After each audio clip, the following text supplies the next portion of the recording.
네, 이슈앤 토크 첫 번째입니다. 코스피 유가증권 시장이 금리 동결 충격을 딛고 1950선 고지 앞으로 눈앞에 두고 있습니다. 추가 상승 모멘텀 2000포인트를 넘어설 수 있을지 그것을 체크해 보도록 하겠습니다. 이슈 두 번째입니다. 결국 이제 1분기 실적이 나오고 있는 상태에서 GS건설이 어닝쇼크 적자 전환이 발생됐습니다. 그러다 보니 건설주가 줄줄이 폭락이라고 표현할 만큼 문제점이 도래되고 있는데요. 이 부분 어떻게 받아들여야 되는지 상세하게 살펴보도록 하겠습니다.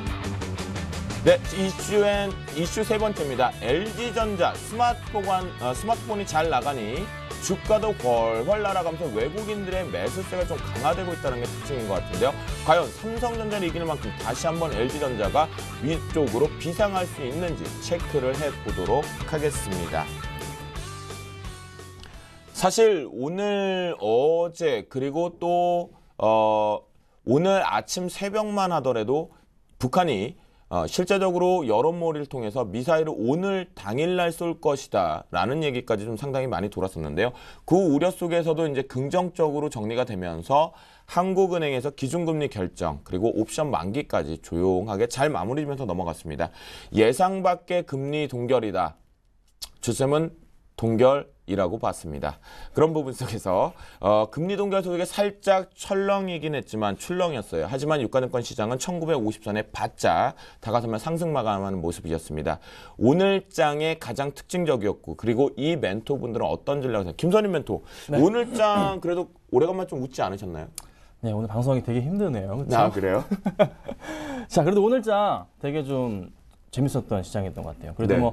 최근에 변동이 굉장히 심했잖아요. 네. 그래서 오늘 좀 그만 웃으시고요. 네, 되게 좋은 장이었는데 그래도 코스피 지수가 예상보다는 많이 간 거죠, 사실상. 근데 외인들의 매수세 대비해서는 많이 안 가졌습니다. 기관들이 너무 많이 물량을 좀 던져줬기 그렇죠. 때문인데 기관들이 이렇게 꼭 거꾸로 움직여줍니다. 항상 외인들과 반대로. 좀 기관들이 좀 도와주길 바라지만서도 기관들의 매도세는 조금 더 나아주지 않을까. 근데 재밌는 사항은 기관들이 최근에 2000포인트 아래에서부터 계속 매수가 집중이 됐는데 왜 하필 또 50포인트 되기 직전에 좀 던져주느냐.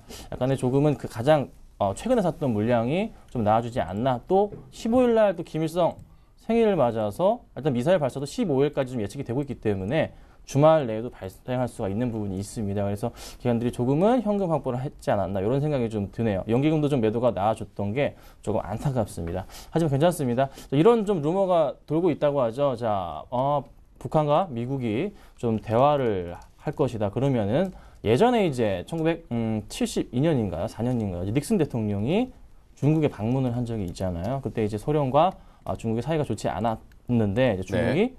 미국이 중국 손을 잡아주면서 이제 경제 개혁을 이끌었습니다. 자, 그 흐름 자체 또 요즘에 최근에 북한이 중국한테 좀 배신감을 좀 많이 느끼고 있죠. 실망감을 많이 느끼고 있기 때문에 이제 북한은 더 이상 중국이 아니라 미국 쪽에 좀 손을 뻗으려고 이번에 최대한 좀 뽑아먹으려고 지금 이렇게 발악을 한다. 자, 이런 루머가 돌면서 오바마 대통령이 북한에 방문할 수도 있겠다. 이런 루머가 좀 돌았습니다. 어느 정도 좀 신빙성이 좀 있는 것 같아요. 구글 회장도 방문을 했었고 여러 가지 조금 북한 쪽에 외국인들을 좀 방문해 주면서 조금은 관심 있게 조금은 상황을 좀 지켜보는 좀 더 긍정적인 시각을 보시면 될 것 같아요. 그래서 최악의 경우 이번 좀 미사일이 마지막이라 판단을 하시고 설마 좀 어디 맞추겠습니까? 그러지 않을 거라 판단이 됩니다. 큰 걱정 마시고 좀 가져가시면 좋을 것 같고요. 계속 좀 매수 아직도 기회인 것 같습니다. 꾸준하게 15일이 최악일 상황이 될 것 같고요. 그 이후부터는 다음 주 한 화요일부터나 아니면 월요일부터 가파른 좀 상승이 나올 수도 있습니다. 걱정하지 마시고요. 좀 꾸준하게 좀 더 매수에 임하시는 게 어떨지 않을까 좀 이렇게 말씀드려보겠습니다. 네, 그렇군요. 결국은 아직까지는 북한발 지정 확정 리스크 자체는 완전히 해소된 건 아니다. 4월 15일까지는 보자는데요. 그래도 이 부분에 지수가 조정을 받을 때마다 또는 종목군들이 내가 사고 싶었지만 고가에 형성될 때마다 눌림 매수를 좀 잡아보자. 이제는 공격 앞으로 해도 되지 않을까라는 김선임 멘토의 의견이었던 것 같습니다. 오늘 그만큼 자신의 지금 현재 입고 있는 옷처럼 벼슬을 딱 세워서 시장에서 계좌를 지금도 승천하고 있는 것이 아닌가 그런 생각을 엿볼 수가 있었습니다. 안성준 멘토 오늘 장 좀 어떻게 바라보셨나요? 우선은 오늘은 외국인의 힘으로 우선 올렸죠. 코스피를. 그리고 코스피가 한 3일 연속으로 양봉으로 마감을 해서 네. 1950까지 올라갔습니다. 그래서 많은 그 주식 투자자 여러분들이 이제 저점 매수 국면을 놓친 게 아닌가. 네. 이제 기회를 잃은 게 아닌가라고 생각을 하실 수도 있는데 제 생각은 좀 그렇게 생각하실 필요는 없다고 생각이 드립니다. 김성현 멘토님이 말씀드린 것처럼 아직 북한발 리스크가 남아있죠. 북한발 리스크가 남아있고 그게 끝난 게 아닙니다. 그리고 오늘 금리 동결도 됐기 때문에 추가로 언제든지 하락은 할 수 있을 것으로 저는 생각이 됩니다. 그러니까 굳이 저점 매수 구간을 놓쳤다고 아까워하지 마시고 보통 그렇지 않습니까? 무릎에서 사서 어깨에서 팔아라. 그렇죠. 확실하게 확인을 하고 신규 진입자는 진입을 하시는 게 좋겠고 기존 보유자는 우선은 지금 저 코스피의 바닥 1900선은 우선 그 하방 압력 경직이요. 하방 네네. 경직을 받았기 때문에 네네. 조금 안심하셔도 좋겠다고 생각이 됩니다. 그리고 네네. 또 얘기해 주시죠. 예, 금리를 동결했죠. 근데 네네. 저는 사실 금리가 동결되길 바랬어요. 그래요? 예. 이분 외국노는 아니시죠? 왜 동결을 권하신 거예요? 아니 왜냐면은 대북 리스크가 너무 강하다 보니까 금리 인하라는 그 재료 자체가 굉장히 묻힐 가능성이 있다고 생각을 해서 그랬구나. 차라리- 호재로 안 받아들였다. 예. 그럴 수도 있다. 그래서 금리 동결을 금리 인하를 하지 말고 어차피 할 거면은 다음 달에 했으면 좋겠다라는 저는 개인적인 바람이 있었습니다. 근데 뭐 저희 개인적인 바람으로 금리 동결을 한 건 아니겠지만요. 근데 만약에 금리 동결이 다음 달에 되면은 더 좋을 것 같아요. 왜냐하면 4월 달에 임시국회에서 추경 예산안이 제대로 네네. 편성이 되고 확정이 되면은 우리나라 증시를 이끌 수 있는 더 큰 호재로 작용할 수 있을 것으로 생각이 됩니다. 네. 네. 우리 안성준 멘토가 주치다운 발언을 좀 했습니다. 현재 시장은 역시 호재로 받아들이지 않고 호재 자체도 악재로 받아들이고 작은 악재도 아주 크게 쇼킹하게 쇼크로 받아들이고 있는 시점인데 역시 금통위의 기준금리 동결 부분은 이제 인하 쪽으로 가려면 제대로 호재를 받아들이는 시기가 필요하다. 그런 얘기를 좀 해주신 것 같습니다. 그렇다면 현재 지금 저희가 생방송으로 진행이 되면서 미국 신규 주간 실업 청구 건수가 지금 발표가 좀 됐습니다. 이게 부활절 연휴 영향 때문이긴 하지만 큰 폭으로 감소한 영향은 나왔지만 지금 외신 보도 쪽을 통해서 본다면 이 지표의 개선 사항으로는 보기는 좀 어렵다라고 하지만 일단 호재로 미국에선 받아들일 것이다라고 말씀을 좀 드려보도록 하겠고요. 다음 이제 시장 수급 상황도 자세히 살펴보도록 하겠습니다. 외국인들이 이틀째 바이 코리아를 진행을 하고는 있어요. 그만큼 팔아놓은 대비해서 매수 강도가 커지진 않고 있지만 그래도 이어가고 있다라는 것만으로 긍정이지 않나라는 생각을 좀 갖게 됩니다. 현재 기준에서 살펴본다라고 했을 때 유가증권 시장에서는 현재 2,620억으로 6시 마감 현재까지 나오고 있는데요. 외국인 다시 돌아온 것으로 봐도 되겠습니까? 김선일 멘토? 저는 한 번 더 지켜봐야 되지 않을까 한 번 이런 더. 생각이 듭니다. 확실하게 돌아오는 부분은 한 2, 3일 더 사줘야죠. 그렇죠? 월요일 정도까지 좀 매수가 들어와 준다면은 그땐 정말로 좀 돌아오지 않았나. 모든 이제 리스크 자체가 어느 정도 이제 쏙 들어가는 부분이기 때문에 그 타이밍이 아닐까 이런 생각이 듭니다. 네, 오늘 정말 방송하기 힘듭니다, 여러분. 네. 자, 뭐 괜찮습니다. 저는 뭐 이제 제 말씀 잘 들어주시길 말씀드려볼게요. 자, 웃음을 참고 제가 말씀드리고 있습니다. 여러분 잘 보셔야 됩니다. 자, 이렇게 지금 외인들이 현재 오늘 2,600억 정도가 이제 들어왔어요. 그러면 어제 500억 정도가 매수가 들어왔는데 그럼 이게 진짜 확실하게 턴이 되는 게 아닐까 이런 생각들을 하실 수가 있습니다. 하지만 근데 제가 걱정하는 부분은 그렇다면 기관들은 왜 파냐는 겁니다. 기관들은 왜 파나요? 기관들은 왜 팔죠? 그러면은 외국인들이 돌아왔는데 기관들 왜 파냐? 당연히 기관들은 아직까지는 리스크 자체가 완벽하게 해소가 되지 않았다는 판단으로 인해서 좀 더 상황을 다음 주 초까지는 좀 지켜보는 그런 의도가 좀 보입니다. 지수 자체 확실하게 저점을 찍고 거의 PBR 1배 수준까지 갔다가 반등을 주고 있지만서도 리스크 자체가 대부분 리스크 자체가 완벽하게 해소가 된 부분은 아니고 또 오늘 뭐 아까 나왔던 지표 역시 좀 양호하긴 한데 그래도 좀 더 지켜봐 주지 않을까. 확실하게 일단은 확실하게 턴된 부분은 어느 정도 이 디커플링 현상 자체는 거의 좀 끝났지 않았나 이런 판단은 듭니다. 하지만 외인들의 매수세는 하루 이틀은 좀 더 지켜봐야 된다. 만약에 근데 또 하루 이틀 지켜보다가 놓칠 수가 있어요. 종목을 매수하실 때 놓칠 수가 있기 때문에 외인들과 그리고 기관들이 같이 그래도 매수하는 업종을 조금은 관심 있게 보시면 되지 않을까 싶습니다. 그래서 오늘 좀 업종별로 살펴보면은 코스피 쪽에서 특히 전기 전자업종 같은 경우 오늘 외국인이 1,400억 정도 매수가 들어왔고 기관이 한 600억 정도가 매수가 들어왔는데 외인들과 기관은 최근 들어서 전기전자 업종에 대해서는 놓치지 않고 계속 매수를 하고 있거든요. 특히 외인 같은 경우 꾸준하게 매도세에서도 전기전자 업종에 대해서는 매수세를 이어가는 모습이기 때문에 좀 관심 있게 볼 필요가 있겠다. 그래서 삼성전자를 필두로 LG전자도 오늘 꾸준하게 또 올라주고 있고 오늘 코스닥의 대부분 IT 관련 업종들 굉장히 많이 올랐습니다. 자, 한번 갤럭시 시리즈 발표될 때마다 쉬어갔던 흐름 자체가 어느 정도 마무리가 됐고 이제 다시 한번 본격적인 실적으로 승부해보자 이렇게 되기 때문에 한 번 더 반등을 해줄 수 있습니다. 그럼 당연히 실적이 제일 좋은 업종은 바로 IT밖에 없잖아요. 그렇죠? 네네. IT밖에 없으니까 다시 갈 겁니다. 그래서 IT 업종 중심으로 한 종목들은 꼭 1차가 아닌 제가 0차라고 말씀드렸습니다. 더 이상 1차 산업이 아닙니다. 기본으로 깔고 가는 산업입니다. 걱정하지 마시고서 IT 관련 종목 꼭 매수하셔가지고 이번 장 크게 좀 버티셨으면 좋겠습니다. 수익 나실 겁니다. 네, 그렇군요. 오늘 외국인들이 완전히 귀환은 아니다. 이번 주말 그리고 다음 주 초반 부근에 했을 때 수급이 다시 한번 외국인들이 강하게 들어왔을 때 그때 가도 늦지 않다. 하지만 그중에 탑픽 쪽은 전기전자 관련돼서 특히나 IT 부품, 코스닥 관련주 쪽에 좀 집중력을 펴보자. 다시 한번 왕의 기한이 시작되는 것 같다라는 김선희 멘토의 의견이었습니다. 그럼 안성준 멘토 같은 경우는 외국인 귀환으로 조심스럽게 봐도 될까요? 저 역시 비슷한 생각입니다. 네. 예, 조금 더 지켜봐야 되지 않나 생각을 합니다. 우선 코스피가 저점 매수 국면인 건 확실합니다.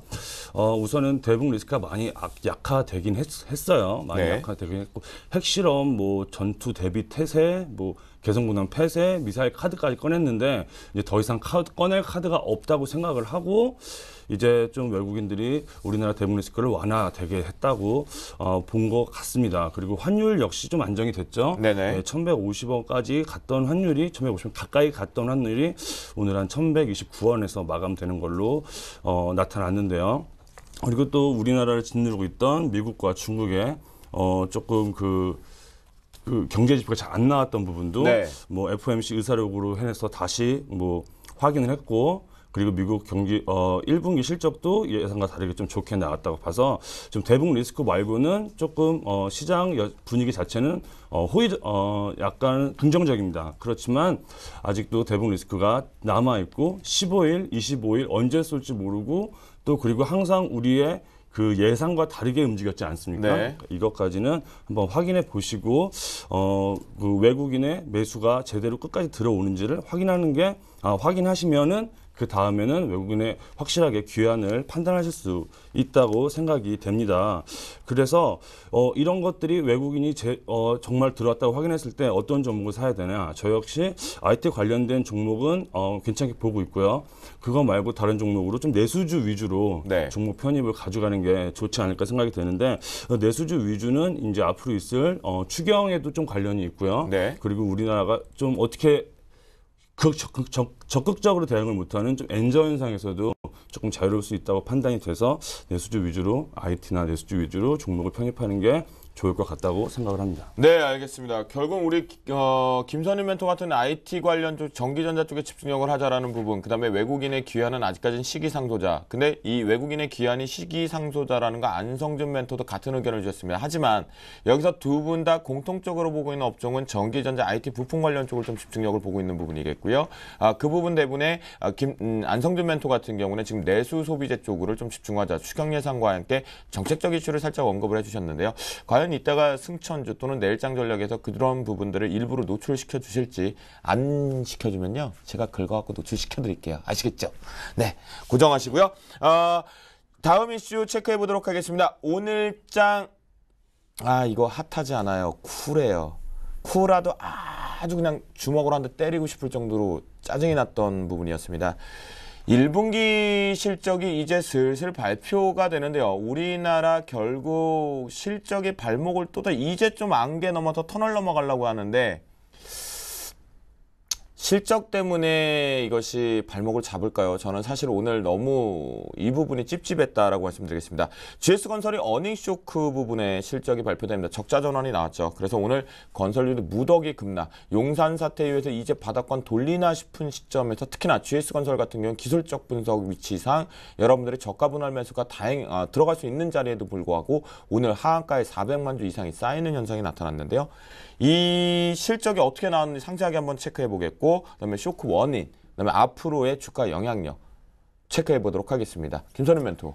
네, 정말 춥죠. GS건설 정말 파란불 그냥 그냥 점으로 오늘 표시가 됐습니다. 자, 이게 지금 오늘 저점 부분에 해당하는 부분 자체가 그러니까 2008년도 금융위기 때 나왔던 바로 그 거의 저점 부분에 해당합니다. 한 번 더 빠지면 거의 이제 같은 가격이라는 말씀을 좀 드릴 수가 있겠는데 오늘 호가창에 쌓인 물량이 400만 주란 말이죠. 네. 지금 이제 410만 주 정도가 눌려 있는 상황. 그렇다면은 오늘 뭐 거래량 자체도 23만 주밖에 거래가 안 됐어요. 아예 그냥 손도 안 대버린 거예요. 다 그냥 던진 겁니다. 그러면 그렇죠. 내일도 마찬가지로 추가적인 하락이 크게 나올 확률이 굉장히 높다는 소리입니다. 그러면 투자자분들 지금 굉장히 걱정이 많으실 텐데 지금 용산 하나 터지고 나서 그다음에 실적 쇼크까지 해가지고 2연타를 맞은 겁니다. 건설주들이. 그럼 당연히 하락폭이 좀 클 수밖에 없는 부분은 당연지사고 역시나 계속적으로 건설주 부분에 있어서 기억하십니까? 한 1월쯤이나 2월쯤에 항상 전문가들 말씀드렸을 겁니다. 건설주, 화학주 뭐 이런 거 실적 1분기 실적 확인해야 된다. 아직은 좀 들어가기 무섭다. 이런 말씀 굉장히 많이 들으셨을 거예요. 그 부분이 지금 현실화되고 있는 부분입니다. 잠깐 간과하고 있던 부분인데 특히 GS건설 같은 경우에는 이번에 추경 예산과 더불어서 주택 지금 새로운 정책 부분에 있어서 조금 정책의 수혜가 좀 될 수도 있는 그런 회사 중에 하나였는데 실적의 발목을 잡았습니다. 자, 그럼 대응책을 좀 말씀 좀 드려볼게요. 이걸 네. 말씀드리는 게 맞는 것 같아요. 다른 건 필요 없는 것 같고요. 지금 내일 어쩔 수 없습니다. 추가적인 하락 나올 것으로 판단이 되고 있고 여타 다른 이제 종목들도 마찬가지로 뭐 현대건설, 두산건설, 대림건설 다 이제 오늘 상당히 많이 빠졌습니다. 뭐 삼성 엔지니어링 같은 경우도 10% 정도 빠졌는 그런 흐름 보여줬는데 어쩔 수 없습니다. 여러분 약간 좀 단기적인 하락은 특히 GS건설 쪽에는 나올 것으로 예상되고 있기 때문에 조금 팔기도 힘듭니다. 사실 버티셔야 되고 추가적으로 좀 가격대 말씀드리면 아까 제가 주봉상으로 보여드리면은 선 하나 그어드리자면요. 월봉으로 좀 봐볼까요? 월봉으로 봤을 때 이 라인 자체 특히 2008년도 말에 보여줬던 가격 자체가 37,000원까지 한번 깨졌다가 다시 올라간 적은 있기 때문에 그 라인은 저점으로 생각하시고서 대응하셔야 됩니다. 아마 내일 중으로 한번 거의 비슷하지 않을까 이런 생각이 듭니다. 참고하시고서 그래도 좀 버티시는 전략으로 대응하도록 하겠습니다. 일단 그러면요. GS건설 보유하고 계신 분들, 최근에 신규적으로 들어가신 분들도 있을 것 같겠고요. 아니면 장기 투자 성격으로 좀 들어가신 분들이 있을 것 같거든요. 김선영부터 내일 일단 오늘 팔 수도 없는 상황이었지만 내일 투매로 동참할 필요는 없다는 거죠. 투매로 동참하시면 당연히 하한가로 동참할 수밖에 없습니다, 여러분. 그렇죠? 근데 내일 만약에 거래량 자체를 보셔야 돼요. 하한가로 들어갔는데 거래량이 오늘 뭐 20만 주밖에 안 터졌는데 몇백만 주 나와준다 거래량 그러면은 사주는 겁니다, 기관들. 그걸 참고하셔야 되고 내일 만약에 3만 원대 당연히 떨어질 것으로 예상되고 있는데 3만 원, 3만 원 한가까지 내려가 버린다면은 저는 오히려 조금은 그래도 분할 매수 차원으로 한 비중 10% 잡고서 한 5%만 한번 담아보도록 하겠습니다. 그게 가장 낫지 않을까 생각합니다. 김선윤 멘토랑 일명 여러분 이게 방송 용어인가요? 저희가 솔직히 하한가 따라잡기 때려잡기인데 그렇죠. 자, 하한가 때려잡기인데 방법이 좀 틀립니다. 이게 왜 제가 마이너스 15% 더 가게 되면은 네. 한 6,000원 정도 빠지게 되는 가격이잖아요. 네. 그렇게 되면은 내일 거의 뭐 3만 얼마까지 한 6,000원 정도까지 내려갑니다. 그렇죠. 그러면은 2008년에 보여줬던 그 바로 그 저점 부분이란 거죠. 그러면 충분히 매수하기에는 가격대가 좀 맞습니다. 그러면 내일 만약에 하한가 14% 이하로 떨어져 버릴 때는 그때 만약에 근데 거래량이 좀 터져주면서 크게 빠지지 않고 계속적으로 버텨준다. 하한가보다 버텨준다. 그때는 하한가 위에 한 13%, 14% 버텨준다. 그때는 조금은 분할 매수 차원 딱 10%만 한 10% 중에서 절반만 일단 한번 사시는 거. 요거는 전 나쁘지 않다고 판단합니다. 그렇군요. 단기적인 급락 부분의 가격 매력 부분이 2008년도 금융위기 사태까지 발생되었던 그 가격대고 지금 보유하고 계신 분들도 일단 투매에 동참하지 말자라고 했습니다. 결국 브레이킹에 걸려서 거래량 수반하면서 아래꼬리를 달고 올라오는지 GS건설 같은 경우는 해외 수준 모멘텀까지 언급이 되고 있었는데 아무래도 국내 건설적인 부분 때문에 이제 발생이 됐던 것 같고요. 혹시 우리 안성준 멘토가 주치이다 보니까 GS건설 이 실적이 어떤 내용으로 문제점이 도래됐는지 혹시 알고 계시는지 한번 체크해 보도록 하겠습니다. 그 사상 최악의 어닝 쇼크였죠. 네네. 사상 최악의 어닝 쇼크인데 그게 어떻게 발현됐냐고 하면요. 네네. 우선은 그 2009년에 수주한 아랍에미레이트 루와이스 송유경 공사에서 4천억 원이 넘는 손실이 발견됐습니다. 네네. 근데 이게 문제가 GS건설만 그 사업을 따낸 게 아니라 이 말씀이죠. 그리고 삼성과 대우 그리고 SK건설 역시 이 같은 그 송유관을 수주를 했어요. 네네. 그래서 그것 역시 조금 관련된 종목들 역시 다른 그 건설주 종목들보다 조금 더 많이 빠지는 모습이 나왔습니다. 근데 이거의 그 GS건설의 문제 중에서 또 다른 문제가 좀 시장의 신뢰를 상실했다. 그리고 또 도덕적 해이가 좀 의심된다. 뭐 이런 문제도 있어요. 네네. GS건설이 이게 있기 불과 한 2달 전에 2월 달에 회사채를 발행을 하고 네. 그리고 또 기업업도 발행을 해서 네. 이런 대기업이 자기 2009년에 있었던 해외 그런 자기 자신들의 해외 사업장의 부실을 모르고 이런 것들을 할 수가 있느냐라는 네네. 좀 시장의 그 업계 전반에 대한 좀 불신이 가시화됐거든요. 예, 그래서 그 업계 전반에 그 좀 악재로 좀 불 걸릴 수도 있는 게 조금 더 큰 문제입니다. 그러면 건설업종 같은 경우에 현재 기준에서 예.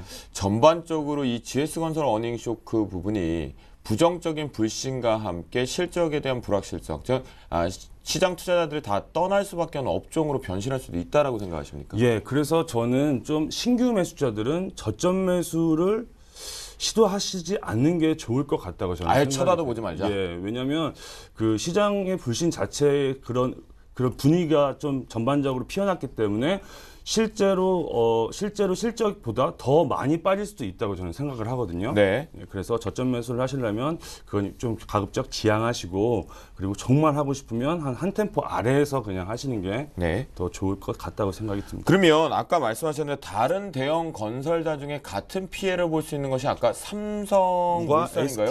삼성물산과 SK건설, 네, SK건설, 대우건설, 대우건설까지 삼성 엔지니어링입니다. 삼성 엔지니어링과 여러분들 다시 한번 정확하게 정리를 좀 해드리겠습니다. 안성준 멘토가 주셨는데요. 대형 건설사 중에 동반해서 GS건설과 마찬가지로 중동발 어닝 쇼크가 발생될 수 있는 기업은 삼성 엔지니어링, 그 다음에 대우건설, 그 다음에 마지막으로 SK건설이 있다라고 하니까요. 현재 이 피해가 조금은 불신, 도덕적 해이까지 발생되는 거 봐서는 연거푸 부정적인 의견이 나올 수 있다니까 체크를 해두시면서 일단은 신규 매수는 자제하자라는 의견을 주셨고요. 김선희 멘토 같은 경우는 GS건설 같은 경우는 이제 2008년도 금융위기 가격 매력까지 36,000원대까지 이탈할 경우에는 기술적 반등을 노리고 짧은 안타 전략으로 좀 가져가 보자. 그거를 못 하시겠다라면 김선희 멘토를 같이 만나봐야 되지 않나 그런 생각이 듭니다. 김선희 멘토 다른 대형 건설사 이거 말고 네. 지금 우리 안성준 멘토가 얘기해줬던 종목 말고요. 다른 것 중에 혹시 피해가 확산될 수 있는 종목이 좀 있을까요? 자, 일단 뭐 전체적으로 심리적인 부분 때문에 건설주가 다 지금 빠질 겁니다. 어쩔 수가 없는 부분이고 삼성물산이 근데 좀 오늘 의외의 모습을 좀 보여줬죠. 삼성물산이 좀 크게 흔들리긴 했어요. 그래서 네. 오늘 같은 상황 가장 많이 빠졌던 게 6만 1,000원까지 좀 내려갔습니다. 6만 1,700원까지 내려가서 한 6%까지 빠졌다가 다시 조금 올라와주면서 이제 빨간색 이제 불을 들어와 줬는데 오히려 삼성물산 같은 경우는 가격적인 메리트가 좀 발생하라고 리스크 자체에 대비해서 좀 그 건설주 대비해서 그냥 가장 좀 양호한 종목 라인 자체를 좀 그어드리자면은 보통 이 라인 자체 타고 올라가는 경우가 많은데요. 첫 번째, 두 번째 이어서 세 번째 라인에 지금 딱 맞고서 다시 오늘 올려주는 모습을 좀 그렸습니다. 그래서 요 라인 자체 좀 타고 다시 한번 안착할 수가 있기 때문에 우리 건설주 보실 분들 아까 GS 한번 말씀드렸었고 그게 원치 않으신다면은 좋은 종목이라고 한다면 삼성물산 좋은 종목이라고 한다면은 삼성물산은 오히려 좀 강하게 매수하시는 것도 굉장히 좋은 전략이 좀 될 것으로 풀이가 됩니다. 그러면 수급적으로도 문제가 없나? 수급적으로 일단 기간이 나가긴 했지만서도 다시 한번 들어올 가능성이 높다고 좀 판단이 됩니다. 아 그렇군요. 그러면 피해를 좀 넘어가면서 긍정적으로 자기 갈 길을 갈 수 있는 게 양승만 멘토와 비슷한 의견의 삼성물산 쪽을 좀 언급을 해주시네요. 글쎄요, 제가 보고 있는 건설주는 얘기를 안 해주셔서 저도 쉿 하겠습니다. 저희가 매수를 해야 되겠고요. 네, 그렇게 말씀드리겠고요. 건설주 너무 여러분들 같이 동반해서 받는 부정적인 종목이 있지만 그 속에서 살아남는 종목도 있다라는 거 체크를 해보셨다라고 말씀드려보도록 하겠습니다. 마지막 이슈를 좀 체크하도록 하겠습니다. LG전자가 1분기 스마트폰 판매량이 우와 무려 LG전자가요 라고 얘기할 정도로 사랑하지 귀엽지? 아니거든요. 네, 그렇습니다. 넘어설 거라는 예상에 주가도 고공행진을 이어가고 있는데 아니 왜 이렇게 웃으세요 본인이? 자, 52주 신고가를 갱신하는 모습을 했습니다. LG전자가 야, 이게 진짜 멋있다. 이제는 10만 원 진짜 갈 것 같다라는 떠난 이상로 멘토가 그리울 정도로 강한 모습이었는데요. LG그룹 관련주들을 동반해서 상승을 했습니다. LG전자 관련주 관심 가져봐도 될지 최근에 LG 이노텍 디스플레이 할 것 없이 LG그룹 쪽 고공행진입니다. 김선희 멘토. 네, 요즘 LG전자가 좀 주목받는 이유가 있습니다. 자, 저 옵티머스 G 프로 핸드폰이 휴대폰, 스마트폰 제가 한번 봐봤는데 굉장히 좋더라고요. 이게 지금 이제 이 라인 자체, 특히 LG 디스플레이 쪽 라인에서 일하시는 분들이 대부분 다 요 옵티머스 G 프로를 쓴다고 하더라고요. 너무 좋기 때문인데 이게 지금 또 이 영향인가요? 다시 한번 옵티머스 시리즈들이 굉장히 좀 각광을 받으면서 1000만 대 돌파를 했거든요. 굉장히 네. 중요합니다. 그러면 지금 바짝 약간 조금 3등 안착을 하긴 했는데 약간 밀리는 듯한 모습을 보였는데 이번에 이 옵티머스 시리즈가 드디어 좀 시장에서 이슈를 받으면서 3위 굳히기가 지금 들어간 상태입니다. 그래서 삼성과 애플 다음으로 확실하게 자리를 매집 딱 잡고 있는 그런 현상이 좀 나와주고 있기 때문에 당연히 주가도 그 영향 따라서 고스란히 조금 움직여주고 있는 흐름이고 오늘 뭐 삼성전자가 외국인들의 매수가 좀 들어오긴 했지만 LG전자는 최근 들어서 그 전부터 해서 꾸준하게 외인들이 지금 며칠입니까? 오늘까지 7일 연속 그래도 매수가 맞아요. 들어오고 있는 흐름입니다. 자, 외인들은 미리미리 선점을 하는데 삼성전자보다는 LG전자 쪽으로 해서 선점을 하고 있는 모습이 나와줬죠. 자, 기관들이 좀 이틀 연속 매도가 나온 거 크게 중요하지 않다고 판단이 됩니다. LG전자 지금 뭐 오늘 일봉상으로 봤을 때 좀 많이 오르지 않았을까, 좀 사긴 부담스럽지 않을까 이런 생각 하시는 분 많으실 텐데 주봉으로 보면은 네. 아직 갈 길 멀었습니다. 주봉 이제 골드 크로스예요. 이제 안착하고 올라가서 가야죠. 예전으로 이제 가줘야죠. 그럼 분명히 LG전자는 옛날에 이제 어느 정도 10만 원대 안착했던 흐름 자체가 다시 한번 나올 수가 있습니다. LG전자 충분하게 조금 장기적으로 보신다면은 괜찮을 것 같고요. 충분하게 조금 천천히 좀 매수하신 전략으로 IT 대장주 지금 삼성전자긴 하지만서도 지금 최대 하드로 떠오르는 종목도 LG전자입니다. LG 관련주들 관심 있게 좀 보셨으면 좀 좋겠습니다. 그러면 LG 그룹주들 같은 경우는 눌림 매수로 좀 집중력을 봐야 될까요? 그렇죠. 놀림 매수가 오면은 정말 좋은데 안 올 수도 있다. 안 올 수도 있다. 그럼 가장 뭐 LG전자가 아니라면은 LG 디스플레이는 오히려 조금 가격적인 메리트가 지금 있기 때문에 네. LG 디스플레이를 좀 더 중심으로 해가지고 매수하신다면은 조금 마음이 편하실 것 같습니다. 아하, 그렇군요. 결국은 LG그룹주 같은 경우는 LG전자가 부담스럽다면 디스플레이가 현재 가격 매력 구간에 트레이딩 관점이 가능하다. 또한 이제 디스플레이도 전반적인 국민주로 들어가죠. SK하이닉스를 비롯해서 그런 부분 쪽에서는 매력이 있으니까 여러분들 집중력 할 필요 있다라는 의견인 것 같겠고요. 안성준 멘토는 이 LG그룹주, 그러면 스마트폰 관련된 LG그룹주와 함께 부품 소재 쪽 중소형주도 좀 같이 봐야 되지 않을까요? 예, 물론 그렇죠. 그런데 LG LG 같은 경우에는 네. 우선은 몇 안 되는 수직 계열화를 이룬 기업이긴 기업입니다. 뭐 핸드폰에 들어가는 뭐 배터리도 그렇고 네네. 디스플레이도 그렇고 그리고 뭐 카메라 모듈도 그렇고 그리고 LG가 잘 나간다는 것 자체는 LG 전자가 잘 나가는 것도 있지만 그 역시 지적해 주신 것처럼 그 휴대폰 부품주 역시 잘 나간다는 거랑 마찬가지거든요. 네. 예전에 삼성 갤럭시 삼성 갤럭시 S3에 의해서 코스닥 휴대폰 부품주들이 훨훨 날아갔는데 LG까지 이거를 도와주는 꼴이 되는 것이라고 제가 생각이 됩니다. 그래서 역시 말씀해 주신 것처럼 코스닥의 IT 관련된 부품주들 더 좋은 전망으로 바라볼 수 있다고 생각해도 좋겠습니다. 결국 오늘 그런 부분이거든요. 결국 코스닥 쪽에서 IT 부품주가 다시 한번 상승 랠리를 가져온 것이 이 옵티머스 부분에 대한 스마트폰 출하량이 증가가 되다 보니까 이 부분에 동반해서 현재 납품을 하고 있는 종목군들의 개별적인 상승 모멘텀 좀 두드러졌던 부분이 있고요. 그 부분 속에서 IT 부품주 쪽. 그런데요. 여러분, 이 LG 스마트폰과 전기전자, TV 쪽에서 소재를 납품하는 기업들이 지금 하나둘씩 눈에 띄기 시작합니다. 이 부분 반드시 체크를 하시면 여러분들 계좌를 승천시키지 않을까 그런 생각이 있으니까 빨리 검색해 보시면 좋을 것 같습니다. 대신 채널은 고정하시면서요. 네, 오늘장 이슈앤토크를 지금 여기까지 체크를 해봤는데요. 막 지금 보니까 미국 다우존스와 S&P 그 다음에 나스닥 같은 경우도 약보합 부분 출발하고 있다는 거 저희가 자막을 통해서 언급을 드렸다라고 말씀드리겠고요.